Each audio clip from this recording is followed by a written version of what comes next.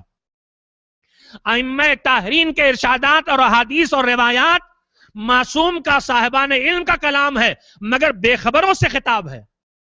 مگر معصوم جب دعا کے لیے بیٹھتا ہے، معصوم جب دعا کے لیے بیٹھتا ہے تو ادھر سے بولنے والا وہ ہے جسے اللہ کی طرف سے علم ملا ہے، اور ادھر سے سننے والا وہ ہے جو علم ہی علم ہے.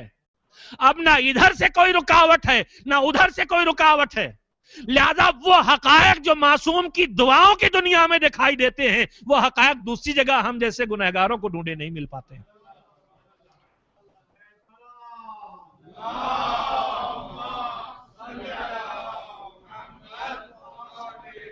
لہذا اے صاحبان ایمان، اپنی معرفت میں اضافے کا بہترین ذریعہ ہے معصومین علیہ السلام کی دعاؤں میں جا کے حقائق دین کو تلاش کرنا، اور اس میں جا کے دین کی ان حقیقتوں کو ڈھونڈنا کہ جہاں ان کے بیان کرنے میں کوئی رکاوٹ نہیں ہے. میرے عزیزو، بس میں آج اپنی گفتگو کو یہیں پہ روکتا ہوں. کل سے باقی انشاءاللہ براہ راست امام کے ارشاد کی روشنی میں اور ان کی سیرت کے تذکرے کی روشنی میں وہ باتیں ہوں گی جن کے لیے میں نے یہ گزارش آج آپ کی خدمت میں شروع کی ہے. معصوم علیہ السلام کے ارشادات اور ہدایات کی روشنی میں زندگی کو جتنا ممکن ہو ہم اور آپ اللہ کی مرضی کے مطابق ڈھالنے کی کوشش کریں، اور اللہ ہم کو اس کی توفیق دے. خاص کر کے یہ ایام عزا جب ہمارے دل ان تذکروں سے نرم ہو جاتے ہیں جس نرمی کے نتیجے میں اچھی بات کے اثر کو قبول کرنے کی صلاحیت دلوں میں بڑھ جاتی ہے. یہ ایام عزا جو گزر رہے ہیں یہ کون سے دن ہیں اور کون سی راتیں ہیں؟ حسین کے لٹے ہوئے قافلے پر مصیبت کی وہ راتیں اور وہ دن جن میں ہر روز ایک نئی مصیبت آتی ہے. تاریخیں نزدیک آتی جا رہی ہیں. حسین کا قافلہ سفر کی منزلیں طے کرتا ہوا، دشواریوں اور زحمتوں سے گزرتا ہوا اس جگہ پہنچ گیا ہے جس جگہ کا نام شام ہے. شہداء کے سروں کو دربار کے اندر بھیج دیا گیا ہے. شام اور شام کے بازار سے گزار کے جن میں آئینے سجے ہوئے تھے، بیویوں کا قافلہ دربار تک لایا جا چکا ہے، مگر قصر یزید کے دروازے پر قافلے کو روک دیا گیا ہے. قافلہ قصر یزید کے دروازے پہ کیوں روکا گیا ہے؟ اس لیے کہ ابھی دربار پوری طرح سے آراستہ نہیں ہوا. زینب چند یتیموں کو لیے بیٹھی ہیں دربار کے قصر یزید کے دروازے پر، چند بیواؤں کو لیے بیٹھی ہیں. خستہ حال بیبیاں، غبار میں چھپے ہوئے سر، چہروں پر ضعف و نقاہت. کھانا پانی ملا تو ہے مگر کبھی اتنا نہیں کہ بھوک مٹ جائے اور پیاس مٹ جائے. بازو زخمی ہیں، قدم زخمی ہیں. تھکا ہوا قافلہ قصر یزید کے دروازے پہ بیٹھا ہے. تماشائیوں کا مجمع لگ جائے تب قافلے کو لے جایا جائے. تھوڑی دیر گزری کہ ظالم نکلا دربار سے. زینب چلو، دربار آراستہ ہو گیا. علی کی بیٹی کے کانوں میں ظالم کی آواز آئی. ایک مرتبہ اٹھ کے کھڑی ہوئی، کہا ہم بازار کوفہ سے چلے آئے ننگے سر، ہم دربار کوفہ سے چلے آئے ننگے سر، ہم بازار شام سے چلے آئے ننگے سر، لیکن اب ہم دربار یزید میں ننگے سر نہ جائیں گے. ہمیں چادریں لا دے تبھی ہم دربار میں جائیں گے. ظالم تازیانہ لے کے آگے بڑھا. زینب چلو ورنہ یہ تازیانہ تمہیں دربار میں لے جائے گا. ایک مرتبہ علی کی بیٹی اٹھ کے کھڑی ہو گئی. تو نے ہمارے شیر جیسے بھیا عباس کو مارا، تو نے ہمارے لال علی اکبر کے کلیجے پہ برچھی لگائی، تم نے ہمارے پورے کنبے کو شہید کر دیا، تم نے ہمارے بھیا حسین کے سوکھے گلے پہ خنجر چلایا.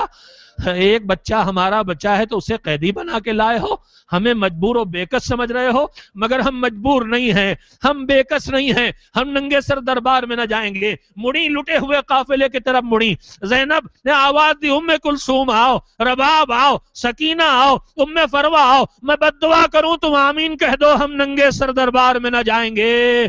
زینب نے ہاتھ اٹھائے تھے بد دعا کے لیے کہ ایک مرتبہ زنجیروں کے کھنکنے کی آواز آئی، مڑی وقت کا امام کچھ کہنا چاہتا ہے، کہا پھوپھی اماں ارے اتنے مرحلے صبر کے گزارے، ایک منزل اور گزار لیجئے پھوپھی اماں، بابا کا پیغام پہنچانا ہے پھوپھی اماں۔ اجرکم اللہ، اجرکم اللہ۔ رونے کے لیے اتنا ہی تذکرہ کافی ہے عزیزو، لیکن صاحب مجلس نے خصوصیت سے فرمائش کی ہے، اور یہ دن ہے بھی اس بی بی کے تذکرے کو کہ جسے سب سے زیادہ تنگ کیا گیا تھا، اس لیے کہ حسین اس سے بہت محبت کرتے تھے۔ حسین کے سینے پہ سونے والی کمسن سکینہ، لٹا ہوا قافلہ دربار میں پہنچا، ننھی سے بچی بہن پھوپھیوں اور بہنوں کے ساتھ رسن بستہ کھڑی ہوئی ہے، سر کو جھکائے کھڑی ہے کہ ایک مرتبہ ظالم کی نظر پڑی، صورتحال کیا ہے؟ سامنے تخت پہ یزید بیٹھا ہے، تخت میں حسین کا سر رکھا ہے اور سامنے قیدیوں کا قافلہ ہے، ننھی سے بچی سامنے کھڑی ہوئی ہے۔ ایک مرتبہ اس بچی کی کیفیت کو دیکھا، اس کی بے چینی کو دیکھا، کہا یہ کون ہے؟ کسی نے بتایا یہ سکینہ بنت الحسین ہے، حسین کے سینے پہ سونے والی سکینہ۔ بس نہ جانے ظالم کے دل میں ظلم کا نیا کون سا خیال پیدا ہوا، کہا سکینہ میں نے سنا ہے تمہارے بابا تم سے بہت محبت کرتے تھے۔ کہا ہاں ظالم، میرے بابا بہت محبت کرتے تھے مجھ سے، جب تک سینے پہ نہ سلا لیں انہیں بھی نیند نہیں آتی تھی، مجھے بھی نیند نہیں آتی تھی۔ کہا مگر سکینہ میں تو تب مانوں گا جب تم اپنے بابا کو محبت کا عملی ثبوت دے دو، یہ تمہارے بابا کا کٹا ہوا سر ہے، ارے تمہارے بابا تم سے محبت کرتے تھے تب میں یقین کروں گا، جب یہ سر تمہاری گود میں اٹھ کے آ جائے۔ کہا میرے بابا یہ ظالم آپ کی محبت کا امتحان لے رہا ہے، بابا اٹھ کے میری گود میں آ جاؤ بابا۔ ایک مرتبہ بھرے دربار نے منظر دیکھا، سر حسین تش سے بلند ہوا، ایک مرتبہ بیٹی کی گود میں آ گیا، شاید پہلی بار باپ کا سر ملا ہو، دہن پہ دہن رکھا، بابا تمہارے بعد تازیانے لگے، تمہارے بعد تماچے لگے، تمہارے بعد قیدی بنا کے دیار پھرایا جا رہا ہے۔ وَسَيَعْلَمُ الَّذِينَ ظَلَمُوا أَيَّ مُنْقَلَبٍ يَنْقَلِبُونَ أَلَا لَعْنَةُ اللَّهِ عَلَى الْقَوْمِ الظَّالِمِينَ۔ الہی محمد و آل محمد علیہ السلام کا واسطہ ہماری اس مجلس عزا کو قبول فرما۔ بار الہا اہل بیت طاہرین علیہ السلام کے تذکروں کے طفیل میں ہمارے جذبات خیر میں اضافہ فرما۔ معبود ہماری ناقص اور ادھوری نیکیوں کو ساری کمیوں کے باوجود اپنے دامن رحمت میں جگہ دے کے قبول فرما لے۔ بار الہا ہماری خطاؤں اور گناہوں کو بحق محمد و آل محمد علیہ السلام معاف فرما دے۔ الہی بحق بیمار کربلا ہم سب کو ہماری جسمانی اور روحانی بیماریوں سے شفا عنایت فرما۔ شہداء کربلا کے طفیل میں جو دنیا سے رخصت ہو گئے ان کی مغفرت فرما۔ مالک دنیا بھر میں پھیلے ہوئے صاحبان ایمان ظلم و ستم کا شکار ہیں، پروردگارہ ان کی حمایت و حفاظت فرما۔ الہی مزارات مقدسہ کی حفاظت فرما۔ مالک جو ظالمین لائق ہدایت ہیں ان کی ہدایت فرما دے، جو لائق ہدایت نہیں ہے معبود ان کو آپس میں ٹکرا کے فنا کر دے۔ الہی دین کے خدمت گزار مومنین مومنات، علماء، فقہا، اساتذہ سب کی حفاظت اور حمایت فرما۔ بار الہا زمانے کے امام کو ہم سے راضی و خوشنود فرما، ہم سب کو ان کے ناصروں میں شامل ہونے کے لائق بنا دے۔ ماتم حسین۔